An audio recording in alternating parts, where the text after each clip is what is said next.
ইয়া আইয়ুহাল্লাযীনা আমানু দুখুলু ফিস-সিলমি কাফা, হে ঈমানদারগণ তোমরা পরিপূর্ণভাবে মুসলিম হও। মুসলমানের যত বিধান আছে সব কিছুর মধ্যে পরিপূর্ণভাবে ঢুকো।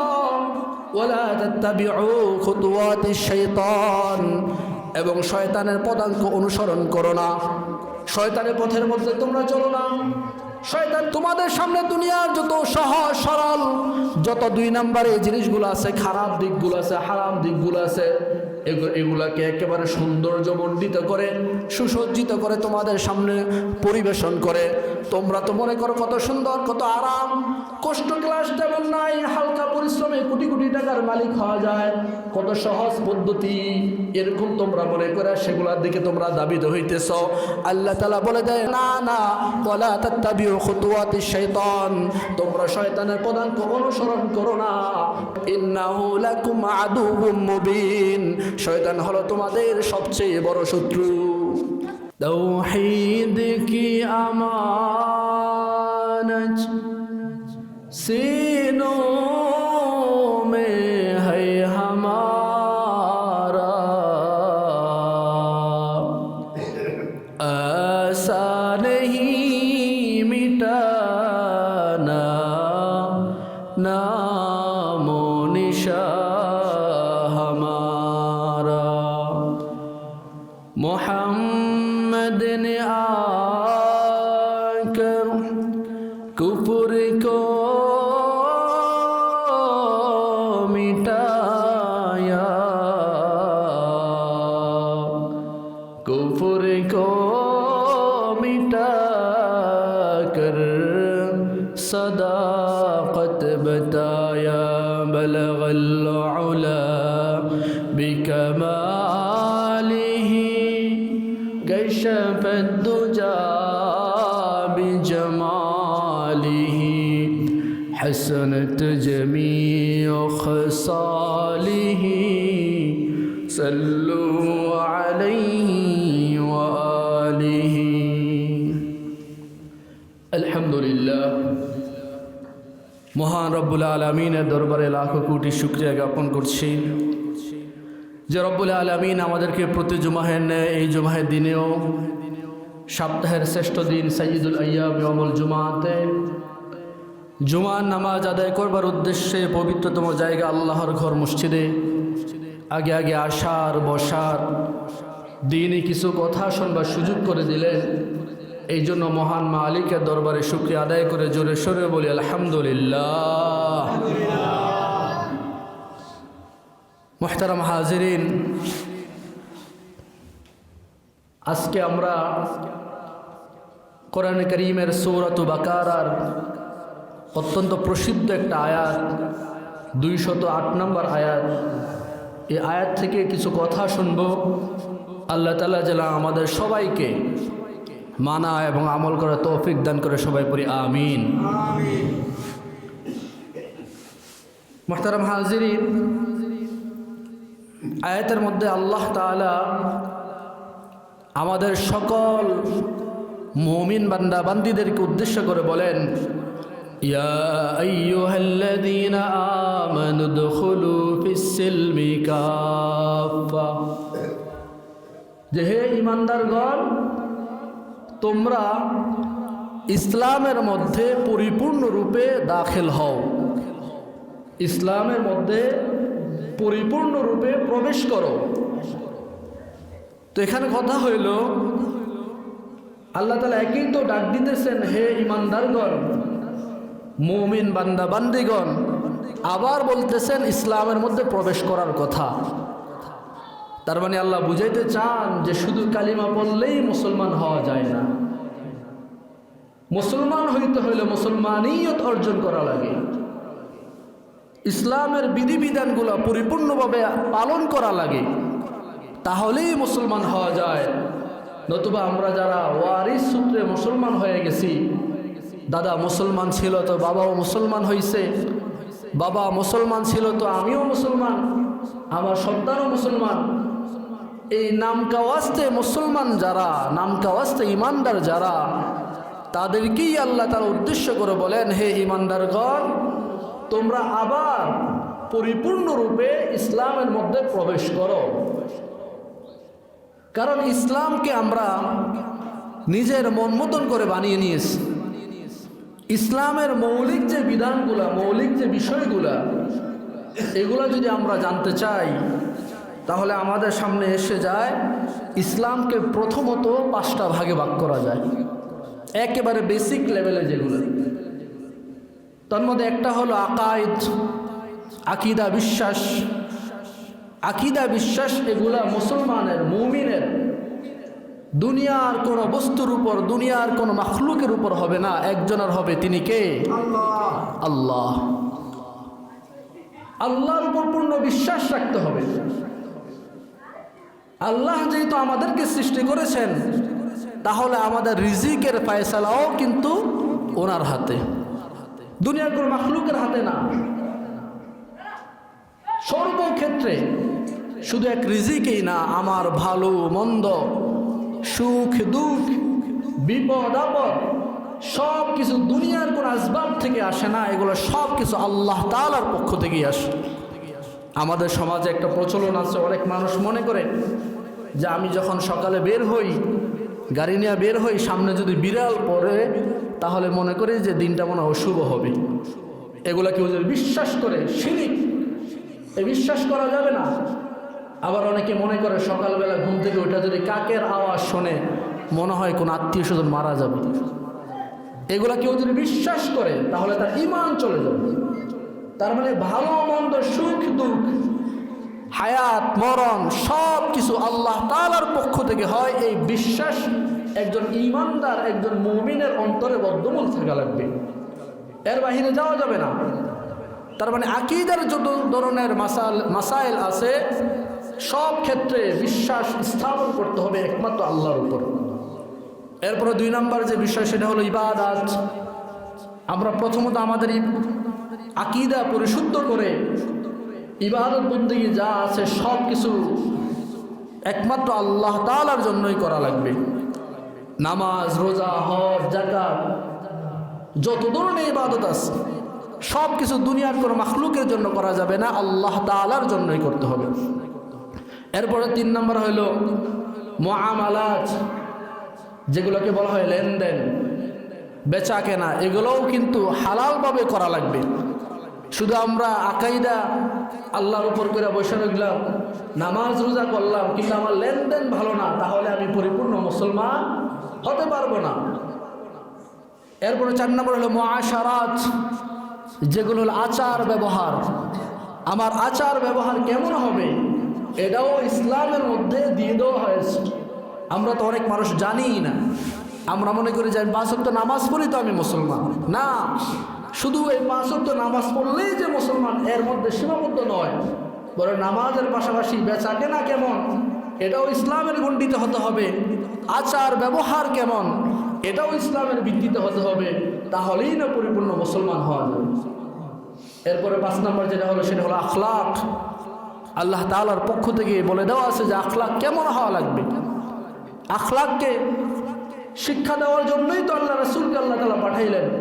আল্লাহ রাসূল বলেন, বুইস্তু লিউতাম্মিমা মাকারিমাল আখলাক, আমি আমার উম্মতদের কাছে উত্তম আদর্শ হিসাবে আমি প্রেরিত হয়েছি, যে আমার চেয়ে সবচেয়ে বড় আদর্শবান দুনিয়ার মধ্যে আর কেউ না। সুতরাং আমি যেরকমভাবে চলবো, যেরকম আমার জীবন লিড করব, ওরকমভাবে আমার প্রত্যেকটা উম্মতকেই আখলাক গঠন করা লাগবে।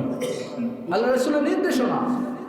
এই জন্য ইসলামটা যদি 5টা ভাগে ভাগ করা যায় তাহলে 1 নম্বর আসে আকায়েদ, 2 নম্বর আসে ইবাদত, 3 নম্বর মুআমালাত, 4 নম্বর মুআশারাত, 5 নম্বরে চলে আসে আখলাক। এই সবগুলা মিলাইয়া হলো ইসলাম। এই জন্যই আল্লাহ তাআলা বলেন, ইয়া আইয়ুহাল্লাযীনা আমানু দুখুলু ফিস-সিলমি কাফা, হে ঈমানদাররা তোমরা ঈমান তো এনেছো ঠিক, কিন্তু পরিপূর্ণভাবে মুসলমান হও। আরেক আয়াতে আল্লাহ তাআলা বলেন, ইয়া আইয়ুহাল্লাযীনা আমানুত্তাকুল্লাহ, ইয়া আইয়ুহাল্লাযীনা আমানুত্তাকুল্লাহা হাক্কা তুকাতিহি ওয়া লা তামুতুন্না ইল্লা ওয়া আনতুম মুসলিমুন। আল্লাহ রাব্বুল আলামিন ডেকে বলেন, হে ঈমানদার বান্দা বান্দীগণ, তোমরা ঈমান আনার পাশাপাশি আল্লাহ রাব্বুল আলামিনের ভয় দিলের মধ্যে তৈরি করে নাও। আল্লাহ রাব্বুল আলামিনের ভয় দিলের মধ্যে পয়দা করো। শুধু ভয় নিয়ে চলবা এমন নয়, তুমি তোমার হায়াতের এই পুরা জিন্দেগির মধ্যে তুমি নিজেকে মুসলমান বানানোর চেষ্টা করো। কারণ তুমি ঈমান আনছো কিনা ঈমানের পাশাপাশি তুমি বে-ইসলামি কাম করো, তাহলে তুমি মুসলমানদের ভিতরে থাকতে পারবে না। তুমি ঈমান আনার সাথে সাথে ইসলামের যে 5টা গণ্ডি আছে, 5টা ভাগ আছে, প্রত্যেকটা বিষয়কে ভালোভাবে মানার মধ্য দিয়ে নিজেদেরকে মুসলমান বানাও। ওয়ালা তামুতুন্না ইল্লা ওয়া আনতুম মুসলিমুন। তুমি নিজেকে মুসলমান না বানাইয়া তুমি আমার কাছে আসিও না। তার মানে আমাদেরকে ঈমান আনার পাশাপাশি ইসলামকে রিপেয়ার করা লাগবে। ইসলামটাকে ভালোভাবে মানতে হবে, ভালোভাবে প্রত্যেকটা বিধানকে আমাদের অবজার্ভ করতে হবে। এর মধ্যে আরেকটু যদি গভীরে যাওয়া যায়, ইসলামের মধ্যে অনেক বড় একটা ভিত্তি হলো তাসাউফের ভিত্তি, যেটাকে বলা হয় পীর মুরিদি লাইন। কোনো মানুষ যদি নিজের আমলের মধ্যে দুর্বলতা বুঝে, নিজের ইবাদতের মধ্যে দুর্বলতা খুঁজে পায়, হক্কানি একজন পীরের কাছে যায়, গিয়ে নিজের দুর্বলতাগুলো তার কাছে খুলে বলে, এবং ওই পীর সাহেব ওই লোকটাকে কিছু ভালো ভালো জিনিসের দিক নির্দেশনা দিয়ে দেয়। এই দিক নির্দেশনা অনুযায়ী নিজের জীবনকে পরিচালনা করে, ভালোভাবে ইবাদত বন্দেগী করে, নিজের জীবনটাকে পরিশুদ্ধ করার চেষ্টা করে। এই লাইনটাকে বলা হয় তাসাউফের লাইন। বর্তমানে আমরা দেখি তাসাউফের নামে এত ভণ্ডামি চলে। এই বাংলাদেশ, ভারত, পাকিস্তান ছাড়া বিশ্বের আর কোথাও এরকম আপনি দেখবেন না। পীর মুরিদি কিন্তু ভালো, হক্কানি যদি ওলামায়ে কেরাম হয়, হক্কানি আলেমদের মাধ্যমে যদি হয়, কিন্তু বর্তমানে পীর মুরিদি নামে এত ভণ্ডামি প্রচলিত আছে। মানুষ যায় ভালো শিখার জন্য, কিন্তু ওখান থেকে বেঈমান হয়ে ফিরে আসে। বর্তমানে বাংলাদেশের অবস্থা এরকম। কারণ কোনো পীর সে কোনো মানুষকে জান্নাতে নেওয়ার অধিকার রাখে না। যারা বলে যে আমার কাছে বায়াত করো, আমার কাছে তুমি হাত দাও, তোমাকে জান্নাতে নিয়ে যাব, তাহলে বুঝবেন যে সে সবচেয়ে বড় ধোঁকাবাজ। কারণ আল্লাহ তাআলা কোনো মানুষের কাছে, মানুষের হাতে হেদায়েত রাখেন না। হেদায়েতের মালিক কে? আল্লাহ। তবে মানুষ চেষ্টা করতে পারে, একটা মানুষকে ভালো বানানোর জন্য মেহনত করতে পারে, তাকে ফিরে আনার জন্য, ভালো রাস্তা উঠানোর জন্য চেষ্টা চালাইতে পারে। কিন্তু ভালো হওয়ার যে পূর্ণ অধিকার, হেদায়েত, এটা কেউ দিতে পারে না। যদি পারত তাহলে রাসূলের চাচা আবু তালেবকে আল্লাহ রাসূল মুসলমান বানাইতে পারতেন। আল্লাহ রাসূলের চেয়ে বড় তো কোনো পীর হয়ে যায় নাই। কি বলেন? দুনিয়ার সমস্ত পীরগুলোকে যদি একলগে করা হয়, আর আল্লাহ রাসূলকে বাদে দিলাম পুরো একজন সাহাবীকেও বাদ দিলাম, সাহাবীর কোনো একটা যুদ্ধে ব্যবহৃত ঘোড়ার পায়ের ধুলা বালির সমানও হবে না। এটাই বাস্তবতা। তাহলে যেই রাসূল মানুষকে ইসলাম দিতে পারলো না, ঈমান দিতে পারলো না, হেদায়েতের পথে আনার চেষ্টা করছেন কিন্তু হেদায়েত দিতে পারেন নাই, পীর সাহেব কিভাবে হেদায়েত দিয়ে দেয়? তো যেটা বলার উদ্দেশ্য ছিল যে তাসাউফ এটাও একটা ইসলামের ভিতরে পড়ে, যে মানুষকে দ্বীনের পথে আনার চেষ্টা করা। ইমাম মুহাম্মদ রাহিমাহুল্লাহ, যিনি ইসলামের অনেক খেদমত করেছেন, অনেক বই লিখেছেন, ওনার বইগুলো, কিতাবগুলো পড়ে অনেক বিদুর্মীরা এমন মন্তব্য করেছে, হাজা কিতাবু মুহাম্মাদিকুমুস সগীর ফাকাইফা কানা কিতাবু মুহাম্মাদিকুমুল কাবীর। যে তোমাদের ছোট মুহাম্মদের কিতাব যদি এরকম হয়, তাহলে তোমাদের বড় মুহাম্মদ, তার কিতাব, তার কথা কেমন পরিমাণ ছিল। ছোট মুহাম্মদ তো হইল ইমাম মুহাম্মদ রহমতুল্লাহি আলাইহি, যিনি ইমাম আবু হানিফার শিষ্য ছিলেন। আর বড় মুহাম্মদ হইল মুহাম্মদুর রাসূলুল্লাহ সাল্লাল্লাহু আলাইহি ওয়াসাল্লাম। ছোট ছোট শিষ্যের, ছোট ছোট উম্মতের যদি বইয়ের লেখা এমন তাসির হয়, তাহলে বড় মানুষ তাদের লেখার তাসির কি পরিমাণ ছিল মানুষ এমনিতেই বুঝতে পারে। তো একবার ইমাম মুহাম্মদ রাহিমাহুল্লাহকে একজন জিজ্ঞেস করলো, হুজুর আপনি তো এত কিতাব লিখলেন, তাসাউফের লাইনে কি লিখলেন? উম্মতের মধ্যে তাসাউফের লাইনে আপনি কি করলেন? তখন উনি বললেন, তুমি কি আমার সব কিতাব দেখো না? আমার যে একটা কিতাব আছে কিতাবুল বুয়ু, এটা কি তুমি পড়ো না? কিতাবুল বুয়ু হইল বেচা কেনার বই। বেচা কেনা কিভাবে করবেন, হালাল পন্থায় না হারাম পন্থায়, এর মাসালাকে বলা হয় কিতাবুল বুয়ু। ইমাম মুহাম্মদ রাহিমাহুল্লাহ উত্তর দেয়, আমার কিতাবুল বুয়ু এটা কি তুমি দেখো না? হ্যাঁ দেখছি। এটা আবার তাসাউফের কিভাবে হলো? এটাই হলো মূল তাসাউফ, আত্মশুদ্ধির মূল কারখানা। কারণ মানুষ আয় ইনকাম করে ব্যবসার মাধ্যমে, বেচা কেনার মাধ্যমে। যদি বেচা কেনাটাই হারাম হয়ে যায়, উপার্জনটা যদি হারাম হয়ে যায়, আর এই হারাম উপার্জন যদি কোনো মানুষের ভিতরে ঢুকে, ওই লোকটার দিল কখনো শুদ্ধ হতে পারে না, এই লোকটার অন্তর কখনো পরিশুদ্ধ হতে পারে না। কারণ ভিতরে যদি আপনার হারাম ঢুকে যায়, আপনি 5 ওয়াক্ত নামাজ পড়তে পড়তে কপালের মধ্যে যদি কালো দাগ লাগিয়ে ফেলেন, এই নামাজগুলো আসমান পর্যন্ত যাবে না, আল্লাহ তাআলা পর্যন্ত যাবে না। এই জন্য বেচা কেনাটাকে এমনভাবে আল্লাহ তাআলা এটাকে বিধান করছেন, এটাকে সাজাইছেন। কেউ যদি হালালভাবে বেচা কেনা করতে পারে, হালাল ব্যবসায়ী হতে পারে, ওই লোকটাকে আল্লাহ তাআলা নবী সিদ্দিকগণদের সাথে জান্নাতে পৌঁছায় দিবেন। তার মানে এটা অনেক বড় একটা জিনিস। এর মাধ্যমে দেখা যায় একজন মানুষ ভালো হয়ে যায়। আবার এই বেচা কেনাটাকে 2 নম্বর করার কারণে একটা মানুষের উপার্জনটা হারাম হয়ে যায়। আমরা তো আর কয় টাকার ব্যবসায়ী হয়েছি? আমাদের পূর্বপুরুষ ইমাম আবু হানিফা রাহিমাহুল্লাহ অনেক বড় ব্যবসায়ী ছিলেন, অনেক বড় ব্যবসায়ী। কাপড়ের ব্যবসা ছিল, শেয়ারে ব্যবসা করতেন দুইজনে। একজন ইমাম আবু হানিফা কাপড় কিনে আনতেন, আরেকজন ছিল উনি খালি বিক্রি করতেন। একদিন এমন হয়েছে, ইমাম আবু হানিফা রাহিমাহুল্লাহ কাপড় কিনেছেন অনেকগুলো কাপড়, তোর মধ্যে একটা কাপড় একটু ত্রুটি যুক্ত ছিল। তো যিনি বিক্রি করেন ওনাকে বলছেন যে আমি কাপড় তো আনছি, এই একটা কাপড়ের মধ্যে ত্রুটিযুক্ত আছে, এটা যখন তুমি বিক্রি করবা তখন তুমি কাস্টমারকে বলে নিও যে এই কাপড়টার মধ্যে ত্রুটি আছে। যখন ওই যে লোকটা বিক্রি করে তাকে মালগুলা দিয়ে চলে গেলেন ইমাম আবু হানিফা রাহিমাহুল্লাহ। পরবর্তীতে উনি বিক্রি করলেন, কইরা টাকা যখন নিয়ে গেলেন ইমাম আবু হানিফার কাছে, ইমাম আবু হানিফা রাহিমাহুল্লাহ বললেন, তোমাকে যে বলছিলাম ত্রুটিযুক্ত কাপড়টা বইলা দিতে, তুমি কি বলছিলা? ওই লোক বলে, তো না, আমার তো মনে ছিল না। ইমাম আবু হানিফা রাহিমাহুল্লাহ উনি এই যে পুরা চালানটা ছিল, অনেক টাকার মাল ছিল, শুধু লাভ যা হয়েছে এটা না, পুঁজি সহ যত টাকা এখানে ছিল সব টাকা গরিব মিসকিনদের মাঝে দান করে দিয়েছেন।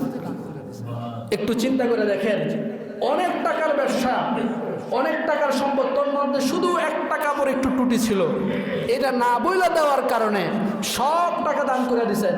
আর আমরা তো বেশি গুটি কয়েকটা, তোর মধ্যে আবার এর মধ্যে অর্ধেক থাকে ভেজাল। আমরা তো নিমিষার বাজারের কথা, এখানে তো অধিকাংশ মানুষ ব্যবসায়ী, সবাই জানি। উপর দিয়ে এমনভাবে আমরা বাস করি, এমনভাবে এটাকে সাজাই, মানে বুঝার কায়দা নাই যে এর মধ্যে খারাপ কিছু আছে, কিন্তু ভিতরে নেওয়ার পরে বোঝা যায় যে কত নম্বর, 2 নম্বর এর মধ্যে। এগুলো জায়েজ নেই। আল্লাহর ওয়াস্তে যদি হালালভাবে ব্যবসা করতে চান, এগুলা থেকে বিরত হতে হবে। না হয় আপনি উপার্জন করবেন, কোন দিক দিয়ে যে আপনার ক্ষতি হয়ে যাবে আপনি বুঝতেই পারবেন না। একবার আল্লাহ রাসূল সাল্লাল্লাহু আলাইহি ওয়াসাল্লাম মদিনার বাজারে গেলেন, সেখানে গিয়ে দেখেন তখন তো খেজুরের ব্যবসা ছিল জমজমাট, খেজুর খুব বিক্রি হইতো। খেজুর দেখলেন যে 1 কিলো খেজুর নিয়ে বসে আছে, উপরে একেবারে সুন্দর খেজুর, পাকা টসটসা রসালো খেজুর। আল্লাহ রাসূল আগ্রহ, মানে মনটা ভরে গেছে দেখা, হঠাৎ করে উনি এর ভিতরে হাতটা ঢুকিয়ে দিলেন, ভিতরে দেখে সবচেয়ে 2 নম্বর খেজুর। তখন আল্লাহ রাসূল বলছেন, মান গাশশানা ফালাইসা মিন্না, যে আমার উম্মতের মধ্যে থেকে আমার উম্মতদেরকে ধোঁকা দিবে, এই উম্মত আমার দলভুক্ত হতে পারবে।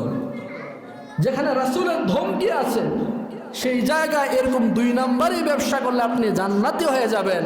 আপনি নামাজ পড়তে পড়তে কপাল কালো করে ফেলছেন, আপনি জান্নাতের সবার আগে দৌড় মারে যাবেন গা, এটা কল্পনা করাও তো অসম্ভব।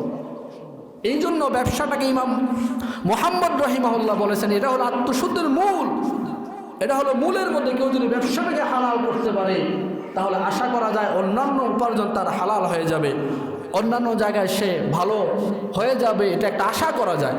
আর যদি এখানেই খারাপ হয়ে যায়, কেমনি কল্পনা করবেন যে ভালো হয়ে যাবে? আর একটু সহজে আপনি যদি বুঝতে চান আমি বলি, এই যে আমরা গাড়ি দেখি, প্রাইভেট কার, প্রাইভেট যত গাড়ি আছে এই গাড়িগুলো স্বাভাবিকভাবে অকটেন বা পেট্রোলের মাধ্যমে চলে, এমন না? অকটেন বা পেট্রোল। এখন একটা গাড়ির তেল প্রায় শেষ, শুধু 1 লিটার তেল আছে আর গাড়ির মধ্যে। তখন দেখা গেছে এই 1 লিটার তেল যতক্ষণ এই গাড়ির মধ্যে থাকবে ততক্ষণ গাড়িটা পূর্ণ শক্তিতে কিন্তু দৌড়াইতে পারবে, কোনো সমস্যা হবে না, চলবে। এরপরে এই তেলটা শেষ হওয়ার পরে কেউ যদি চালাকি কইরা 10 লিটারের মধ্যে 5 লিটার অকটেন দিল আর 5 লিটার কেরোসিন যদি কেউ ঢাইলা দেয় ইঞ্জিনের মধ্যে, এই গাড়ি চলবে কিনা এটা তো ইঞ্জিনিয়াররা বুঝে। তবে আমি এটা বুঝি যে এই গাড়ি আগে যেরকমভাবে পিক আপ লইতো তখন আর এটা এরকম কাজ করবে না। আগে যেই গতিতে চলতো, পুরা 10 লিটার অকটেন থাকলে যেই গতিতে চলতো, 5 লিটার অকটেন আর 5 লিটার কেরোসিন দেওয়ার কারণে ওই গতিতে কিন্তু গাড়ি চলবে না, কারণ তার ভিতরে ঢুকানো হয়েছে ভেজাল। দুনিয়াবি সামান্য পার্টস, সামান্য গাড়ির মধ্যে যদি ভেজাল দিলে এটা চলতে চায় না, না চলে, তাহলে কল্পনা করেন আমি আপনি যেই 3.5 হাত বডিটা আল্লাহ তাআলার হুকুমে চালানোর কথা, সেই বডির ভিতরে যদি আমি আপনি ভেজাল ঢুকাই, হারাম ঢুকাই, তাহলে এর মাধ্যমে আপনি কিভাবে জান্নাতে যেতে পারবেন? কোশ্চেন কালও সম্ভব হবে না। এই জন্য আমরা যারা উপার্জন করি এই উপার্জনটাকে সর্বপ্রথম আমাদের হালাল করতে হবে। যদি হালাল না করে আমি যত কোটি কোটি টাকার মালিক হই না কেন, আর আমি নামাজ পড়তে পড়তে একেবারে পাক্কা মুসল্লি হয়ে যায় না কেন, এই নামাজ দিয়ে আমি জান্নাতে যেতে পারবো না। আল্লাহ রাসূলের জামানায় এমন এক ঘটনা হয়েছে, কাবার প্রান্তরে এক সাহাবী নামাজ পড়তেছে, লম্বা লম্বা কেরাত দিয়ে ইবাদত করতেছে, দোয়া করতেছে, দোয়া করতে করতে হাত উপর উঠে উঠে কাঁদতে কাঁদতে চোখের পানি দিয়ে ভাসায় ফেলতেছে। আল্লাহ রাসূল অন্যান্য সাহাবীদেরকে জিজ্ঞেস করলেন, তোমরা কি এটা মনে করো এই লোকটা অনেক ইবাদত গুজার, অনেক ইবাদত বন্দী করতেছে, সে জান্নাতে চলে যাবে? সাহাবায়ে কেরাম বলেন, ইয়া রাসূলুল্লাহ, আমরা তো এটাই মনে করি যেটা আমরা দেখতেছি। আল্লাহ রাসূল বলে, না, এই লোকটার খাবার দাবার সব হলো হারাম, এই লোকটা যা পরিধান করেছে সব কিছু হারাম। সুতরাং এই লোকটার ভিতরে হারাম থাকার কারণে যত বড়ই ইবাদত গুজার হোক না কেন, এই লোক কোশ্চিন কালেও জান্নাতে যেতে পারবে না। এবার বুঝেন আমরা কত নম্বরের মধ্যে আছি। আমরা এমনিতেই দৌড় মারে যাবো জান্নাতের মধ্যে, এটা কল্পনা করেন, কোশ্চিন কালেও না। এই জন্যই তো আল্লাহ তাআলা বলেন, ইয়া আইয়ুহাল্লাযীনা আমানু দুখুলু ফিস-সিলমি কাফা, হে ঈমানদারগণ তোমরা পরিপূর্ণভাবে মুসলিম হও, মুসলমানের যত বিধান আছে সব কিছুর মধ্যে পরিপূর্ণভাবে ঢুকো। ওয়ালা তাত্তাবিউ খুতুওয়াতিশ শাইতান, এবং শয়তানের পদাঙ্ক অনুসরণ করো না, শয়তানের পথের মধ্যে তোমরা চলো না। শয়তান তোমাদের সামনে দুনিয়ার যত সহজ সরল যত 2 নম্বরে জিনিসগুলো আছে, খারাপ দিকগুলো আছে, হারাম দিকগুলো আছে, এগুলাকে একেবারে সৌন্দর্যমণ্ডিত করে সুসজ্জিত করে তোমাদের সামনে পরিবেশন করে। তোমরা তো মনে করো কত সুন্দর, কত আরাম, কষ্ট ক্লাস তেমন নাই, হালকা পরিশ্রমে কোটি কোটি টাকার মালিক হওয়া যায়, কত সহজ পদ্ধতি, এরকম তোমরা মনে করে সেগুলোর দিকে তোমরা দাবিত হইতেছ। আল্লাহ তাআলা বলে দেয়, না না, ওয়ালা তাত্তাবিউ খুতুওয়াতিশ শাইতান, তোমরা শয়তানের পদাঙ্ক অনুসরণ করো না। ইন্নাহু লাকুম আদুউম মুবিন, শয়তান হলো তোমাদের সবচেয়ে বড় শত্রু। আমাদের সবচেয়ে বড় শত্রু কে? শয়তান। কারণ শয়তান হচ্ছে বড় শত্রু, আর কেউ নেই। এখন আল্লাহ বলতেছে শয়তান আমাদের সবচেয়ে বড় শত্রু, আমরা আমাদের কাজকর্ম প্রকাশ করতেছি যে শয়তান আমাদের সবচেয়ে বড় বন্ধু। এখন বলেন সত্যবাদী কি আমরা না আল্লাহ? তাহলে আল্লাহ যদি সত্যবাদী হয়, আমরা যদি মিথ্যাবাদী হয়, তাহলে মিথ্যার উপর কেন চলবো আমরা? এই জন্য এই 2 নম্বরের কাজ থেকে আমাদেরকে বিরত থাকা লাগবে নি? কথা সবাই বলে না, বিরত থাকা লাগবে নি? যেহেতু আমরা সবাই অধিকাংশ এখানে নিমশার বাজারের ব্যবসায়ী, সবার কাছে আমার অনুরোধ, ভাই ধোকা দিয়েন না।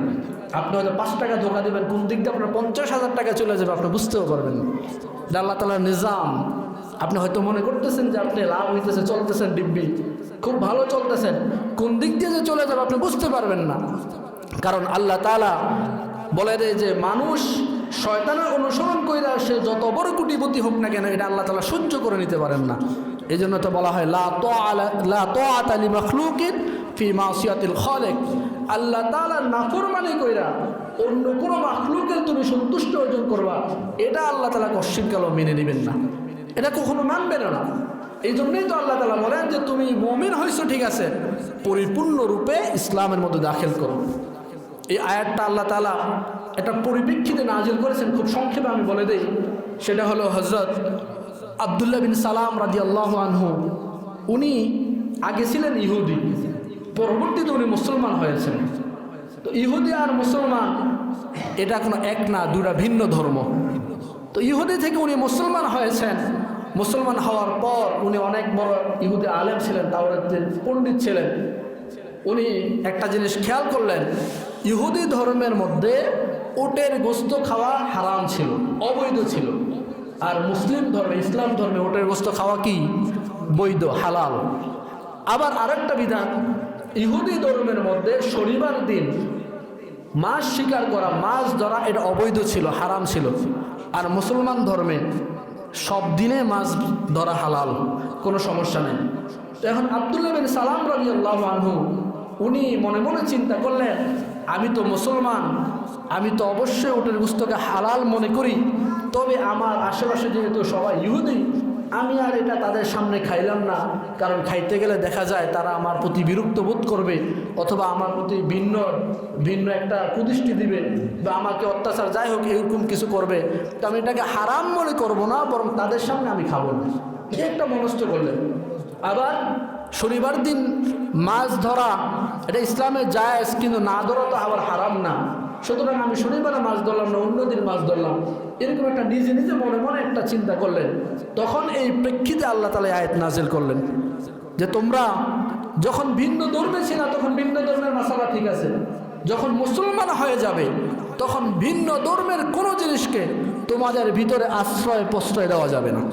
তুমি মুসলমান হয়ে গেছো, মুসলমানের যত বিধান আছে সবগুলোকে পূর্ণভাবে আস্থার সাথে গ্রহণ করতে হবে এবং মানতে হবে।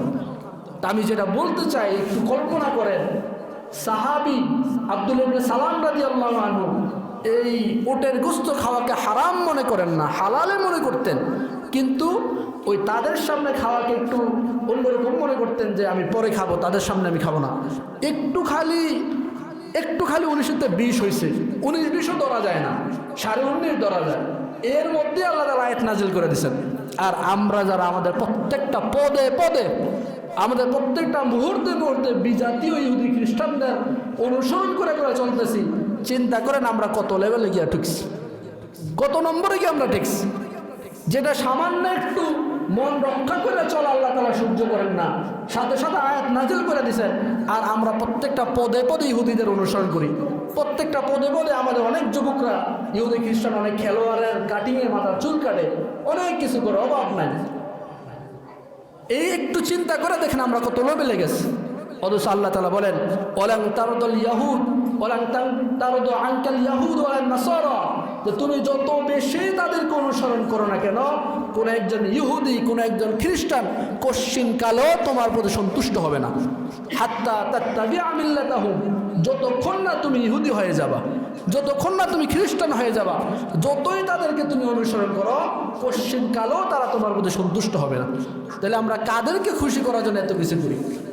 এই জন্য আমার কথা একটাই, যে আমরা আমাদের জীবনে যা কিছু করি না কেন কাকে খুশি করার জন্য করব? আল্লাহকে। কোন ইহুদি খ্রিস্টান, কোন শয়তান, এদেরকে খুশি করার জন্য আমরা কিচ্ছু করব না। যদি করি তাহলে আল্লাহ তাআলা অসন্তুষ্ট হয়ে যাবে। আর আল্লাহ তাআলাকে অসন্তুষ্ট করে জান্নাতে যাওয়া কোশ্চেনকালেও সম্ভব না। আর যদি আল্লাহ তাআলাকে সন্তুষ্ট করে আপনি চলতে পারেন, প্রত্যেকটা পদে পদে প্রত্যেকটা মুহূর্তে মুহূর্তে দেখবেন যে আল্লাহ তাআলার পক্ষ থেকে নসরত আর সাহায্যের অভাব নাই। ইতিহাস যদি আমি বলতে চাই, ঘটনা অভাব নাই বলে আমি সময় নষ্ট করব না। আল্লাহ তাআলার একত্ববাদের স্বীকৃতি দিয়ে যদি পূর্ণভাবে মুসলমান হওয়া যায়, অনেক সাহায্য আল্লাহ তাআলার পক্ষ থেকে চলে আসে, অনেক সাহায্য। এই জন্য আমরা প্রত্যেকটা পদে পদে প্রথমত আমরা আকীদা ঠিক করব, ইবাদতের মাসলা মাসাইল ঠিক করব, এরপর আমরা মুআমালাত মুআশারাত আখলাককে পরিশুদ্ধ করে আমরা ইসলামের পথে চলার চেষ্টা করব। কারণ ইসলামের মধ্যে চললে দেখবেন অনেক শান্তি, অনেক শান্তি, শান্তির কোনো শেষ নেই। সাহাবায়ে কেরামের অনেক বড় একজন সাহাবী ছিল ইমাম মুআবিয়া রাদিয়াল্লাহু আনহু। উনি যখন খলিফা ছিলেন তখন উনি এক বর্ডার এলাকার মধ্যে কিছু সৈন্যবাহিনী পাঠাইছেন যে তারা ওখানে গিয়ে যুদ্ধ করবে, পার্শ্ববর্তী দেশের সাথে যুদ্ধ করবে।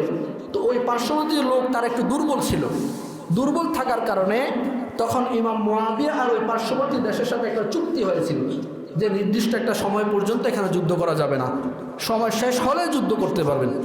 তো যেই দিন শেষ হয়ে যাবে সময়টা, ওই দিন ইমাম মুয়াবিয়ার পক্ষ থেকে যে দল পাঠানো হয়েছিল, ওই দল গেছে বর্ডারের মধ্যে অবস্থান করতেছে, সময় শেষ তো অতর্কিত একটা হামলা করবে। এই কাজ যখন করতেছে তখন এই দলের মধ্যে একজন সাহাবী অনেক বড় মজবুত ঈমানওয়ালা ছিলেন, উনি ওইগুলা দেখতেছেন, পর্যবেক্ষণ করতেছেন।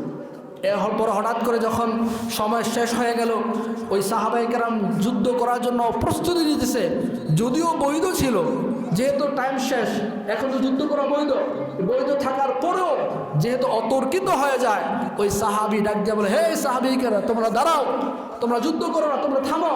তখন আল্লাহ রাসূলের একটা হাদিস শোনায় দিয়েছেন, এই হাদিস শুনে সব সাহাবীর ওখান থেকে সামনে যায় না, পিছনে চলে আসছে।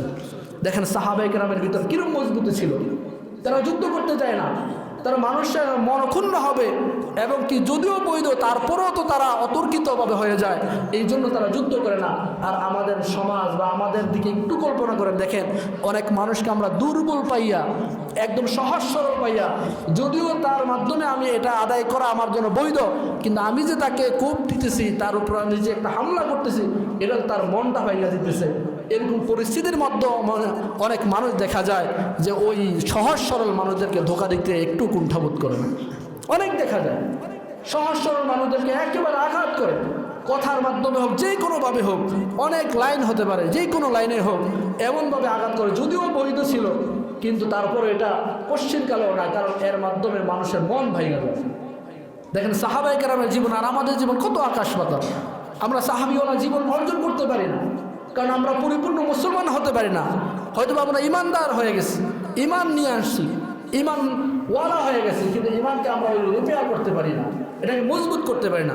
যার কারণেই তো দেখা যায় আমাদের সমস্যার আর শেষ নাই। সমস্যা একটার পর একটা চলতে আছে, সমস্যার একেবারে শেষ নাই। কিন্তু সাহাবীওয়ালা জিন্দিগি যদি আপনি দেখেন, তাদের কোনো তেমন দুনিয়াবি পেরেশানি ছিল না, কত সুন্দর তারা জীবনযাপন করছে, কত সুন্দর, কত আরামে ছিলেন। ওমর রাদিয়াল্লাহু আনহুর জামানায় একজন সাহাবী ছিল আবু উবাইদা ইবনুল জাররাহ রাদিয়াল্লাহু আনহু, উনি একটা দেশের গভর্নর ছিলেন। এই গভর্নর থাকা অবস্থায় ওনার ব্যাপারে কিছু কথা ওমর রাদিয়াল্লাহু আনহু শুনছিলেন। এটাকে পরীক্ষা করার জন্য একদিন ওমর রাদিয়াল্লাহু আনহু কিছু টাকা পয়সা পাঠাইলেন আবু উবাইদা ইবনুল জাররাহর কাছে, যে তুমি এগুলাকে সুষম বন্টন করে দিও, সবার কাছে বন্টন করে দিও। তখন আবু উবাইদা রাদিয়াল্লাহু আনহুর, যদিও তিনি গভর্নর, ওনার পরিস্থিতি ছিল এমন, ওনার বাড়িটার চারপাশে পাতা দিয়ে বেড়া দেওয়া, পাতার বেড়া, বুঝছেন তো? আগের যুগে আমরা দেখেছি অনেক মানুষের বাড়ির চারপাশে বাঁশ টানাইয়া, বাঁশের মধ্যে কলা পাত্রা, আমাদের দিকে কলা পাত্রা করে, কলা গাছের পাতাগুলো শুকাইয়া এরকম লটকাইয়া দেওয়া হইতো, এগুলো দিয়ে বেড়া থাকতো। কারণ মানুষের ভিতরে গায়রত এত বেশি ছিল, মানুষ নিজের বিবি, নিজের বউ, নিজের মেয়েদেরকে অন্য মানুষ দেখবে, এগুলো পশ্চিমকালে কল্পনা করতো না, এগুলো মাইনা দিত না। এই জন্য যত খাইতে পারতো না পারতো, যত ধরনের চেষ্টা আছে, ওই চেষ্টা কইরা তারা পদ্মার ব্যবস্থা করতো, এরকমভাবে তারা নিজের জীবনকে সাজাইতো। আবু উবাইদা ইবনুল জাররাহ রাদিয়াল্লাহু আনহু ওই যে এরকমভাবে চলতেছেন, ওই যুগের সবচেয়ে বড় গরিবদের মধ্যেও উনি ছিলেন। ওমর রাদিয়াল্লাহু আনহু অনেক টাকা পয়সা দিয়েছিলেন যেগুলো বন্টন করার জন্য, তিনি বন্টন করলেন, সবাই দিয়েছেন। দেওয়ার পরে একেবারে শেষ, মাত্র 1 দিরহাম বা 2 দিরহাম ওনার কাছে আছে।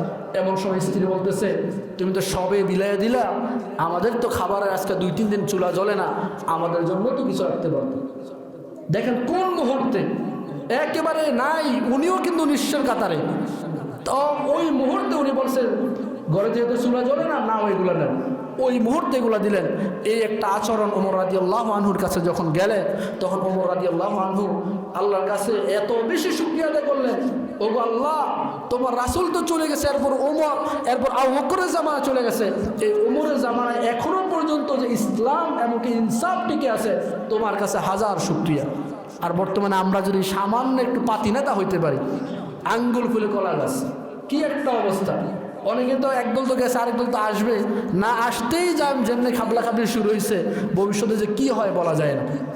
তা আমার বড় উদ্দেশ্য ছিল, আমরা যদি হারাম ঢুকাই ভিতরে, হালাল যদি না ঢুকাই, তাহলে আপনি যত বড়ই কোটিপতি হন না কেন, এর দিয়ে আপনি জান্নাতে যেতে পারবেন না, কোশ্চেন কালেও না।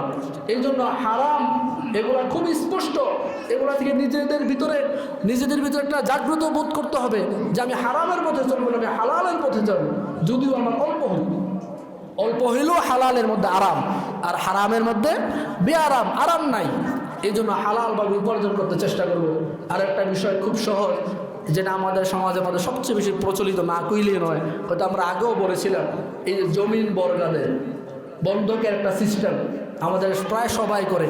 কি করে, যে একটা জমিন আমার কাছে আছে, আমি একজনের দিলাম, তার কাছ থেকে আমি 50,000 টাকা নিলাম, আবার 5 বছর 10 বছর সে খাইলো, এরপরে সে যখন আমি যখন ওই আমার টাকা তাকে দিতে পারবো 50,000 টাকা, সে আমার জমিন দিয়ে দেবে। একটা সিস্টেম একজন আমাদের বলছিল। এই যে একটা পদ্ধতি ইসলামের মধ্যে সবচেয়ে বড় জঘন্য সুদের কাতারে পড়ে যায়। বিষয়টা আপনারা বুঝছেন? বলবেন আমি 5 ঘন্টা জমিনের মালিক, আমি জমিনটা আপনাকে দিলাম, দিয়ে আপনার কাছ থেকে আমি 50,000 টাকা নিলাম। 5 বছর পরে আপনি আমার ওই জমিনটা ফেরত দিয়ে দিলেন, আমি আপনার টাকাটা আপনার ফেরত দিয়ে দিলাম। এটা কিন্তু সুদ হয়ে যাবে। তবে ইসলামে একটা পদ্ধতি আছে। পদ্ধতিটা হইল, আপনি হালাল যদি করতে চান, যদি আপনি আপনার জমিনটা তাকে দিলেন, তার কাছ থেকে আপনি টাকা নিলেন 50,000 টাকা, আপনার জমিটা সে চাষাবাদ করে খাইতেছে, এই খাওয়ার মধ্যে তাকে আপনি একটা নির্দিষ্ট অ্যামাউন্ট বলে দেবেন যে এত পরিমাণের টাকা আমাকে প্রতি বছর খাজনা, প্রতি বছর আমাকে এই ভাড়া হিসাবে দিতে হবে। যদি ভাড়া হিসাবে দাও তাহলে কিন্তু এটা বৈধ হয়ে যাবে। ভাড়া মানে কি, আমার 5 ঘন্টা জমিন আমি তাকে দিলাম, সেটা ব্যবহার করলো 5 বছর হোক 10 বছর হোক, প্রতি বছর যদি আপনি 5,000 টাকা করে ধরেন, 5 বছরে কত হয়, 5 5 25,000, 10 বছর হয় 50,000 টাকা। এই 50,000 টাকা যেটা আপনি তার কাছ থেকে আনছেন, ওটা আপনার ভাড়া বাবদ চলে যাবে। যদি ভাড়া বাবদ হয়ে যায় তাহলে বৈধ, আর না হয় কিন্তু বৈধ হবে না। তো এরকম অসংখ্য জিনিস আছে। সুদের সাথে আমরা লেনদেন হয়ে যাচ্ছি। প্রত্যেক ঘরে ঘরে কিস্তি দেখা যায়, প্রত্যেক ঘরে ঘরে দেখা যায় ওই যে সুদের যত ধরনের কারবার আছে সব চলতেছে। এই জন্য এগুলা থেকে আমরা বিরত থাকবো। এগুলা থেকে বিরত থেকে হালালভাবে আমরা উপার্জনের চেষ্টা করব, অল্প হোক, তবে হালালের মধ্যে আরাম আছে। এই কথাগুলো আল্লাহ তাআলা আমাদের সবাইকে মানা এবং আমল করার তৌফিক দান করে। সবাই পড়ি আমিন।